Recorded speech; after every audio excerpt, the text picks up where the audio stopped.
وہ گاؤں گاؤں گھوم کر کرتے تھے۔ حافظ اللہ دیا بھی زیادہ تر یہی کام کرتے تھے اور گرمیوں میں چندہ اکٹھا کرنے شملہ چلے جاتے تھے۔ یہاں پھر قرآن حفظ کرنے کا سلسلہ شروع ہو گیا۔ جانے سے پہلے ایک دن ابا نے مجھے نماز سکھائی۔ پوچھا سورہ فاتحہ آتی ہے؟ میں نے نیت باندھتے باندھتے کہا آتی ہے۔ کہنے لگے نماز کی نیت بندھی ہو تو بولا نہیں کرتے۔ میں نے نیت باندھے باندھے کہا اچھا۔ سکھ مدرسہ چندے کے روپیہ پر کم چل رہا تھا، اللہ کی مرضی اور توکل پر زیادہ۔ یہاں کھانا کم اور کھانے کا انتظار زیادہ رہتا تھا۔ راتوں کو افزائش رزق کے لیے چلہ کشی اور قرآن خوانی ہوتی۔ جب کئی دن آس پاس کے گاؤں سے کوئی دعوت یا اور کچھ کھانے کو نہیں آتا تھا تو لڑکوں کو منہ اندھیرے اٹھایا جاتا تھا۔ انہیں کچھ کنکریاں دے دی جاتی تھیں جن پر وہ قرآن کی صورت کئی بار پڑھ کر دم کیا کرتے تھے۔ کون سی صورت تھی اس وقت مجھے یاد نہیں۔ سردیوں کی راتوں میں اٹھنا مصیبت معلوم ہوتا تھا، مگر قہر درویش بر جانے درویش۔ کچھ دن بعد ابا واپس آ گئے، اماں بھی آ گئیں۔ ایک رات اماں سوتے سوتے ایک دم ہڑبڑا کر اٹھیں۔ انہیں اپنے سینے پر کچھ رینگتا ہوا محسوس ہوا۔ انہوں نے جھٹک دیا۔ ابا نے جلدی سے لالٹین جلائی، دیکھا ایک چھوٹا سا سانپ ہے۔ ایک رات ہم چولہے کے پاس بیٹھے کھانا کھا رہے تھے، اچانک چولہے کی عقبی دیوار سے ایک بہت بڑا سانپ نکلا اور تیزی سے دوسری طرف چلا گیا اور غائب ہو گیا۔ اس کے علاوہ اور بھی کچھ یادیں ہیں جن میں دو اہم ہیں، ایک لالی کا سر اور دوسرے برسات کے کیڑے۔ سکھ مدرسہ میں دو بہن بھائی پڑھتے تھے۔ لڑکے کا نام میرے ذہن میں نہیں، لڑکی کا نام لالی تھا۔ وہ کسی بیرے یا بگرے کے بچے تھے جو شملہ میں کام کرتا تھا۔ انہیں حافظ اللہ دیا لے آئے تھے۔ لالی بہت چھوٹی تھی، یہی کوئی 4-5 سال کی ہوگی۔ سب لڑکے اس سے بڑا لاؤ کرتے تھے۔ ایک روز سو کر اٹھے تو معلوم ہوا لالی غائب ہے۔ سب کو بڑا تعجب ہوا، وہ کہاں جا سکتی ہے؟ مدرسے میں ہر جگہ ڈھونڈا مگر نہیں ملی۔ سب جنگل کی طرف دوڑے اسے پکارتے ہوئے، کچھ لڑکے جنگل میں ایک طرف کے کچھ دوسری طرف۔ آخر لالی مل گئی۔ ایک بھٹ کے باہر کچھ خون میں لت پت لالی کے کپڑے اور اس کی کھوپڑی پڑی تھی۔ اسے لکڑ بھگا اٹھا کر لے گیا تھا۔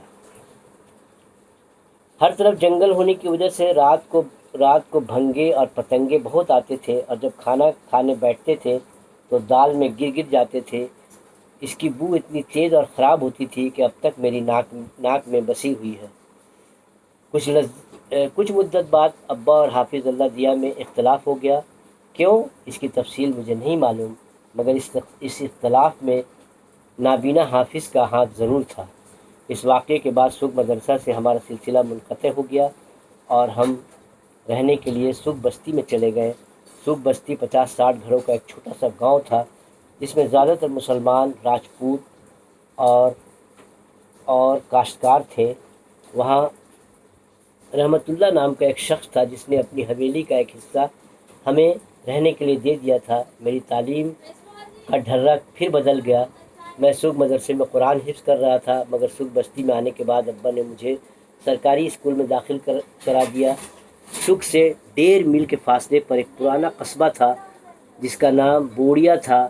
وہاں ایک مڈل اسکول تھا۔ پڑھنے کے لیے میں وہاں جانے لگا۔ مدرسے کے قریب ایک محل نما کیا محل ہی تھا، کس کا تھا ہمیں نہیں معلوم۔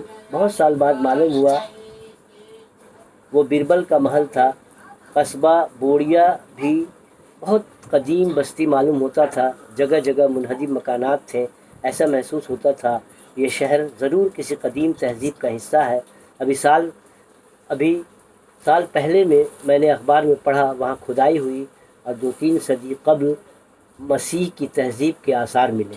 سکھ بستی سے نکلتے ہی دائیں بائیں آموں کے باغ تھے اور بیچ میں کانس کا جنگل۔ بوڑیا کا راستہ اسی جنگل سے ہو کر گزرتا تھا۔ یہ اسی کانس کے جنگل کا سلسلہ تھا جو سکھ مدرسہ آپ اچھا ہے جو سرخ مدرسہ کے ارد گرد پھیلا ہوا تھا مارکنڈ ندی کے اس جنگل کو چھوتی ہوئی گزر گئی۔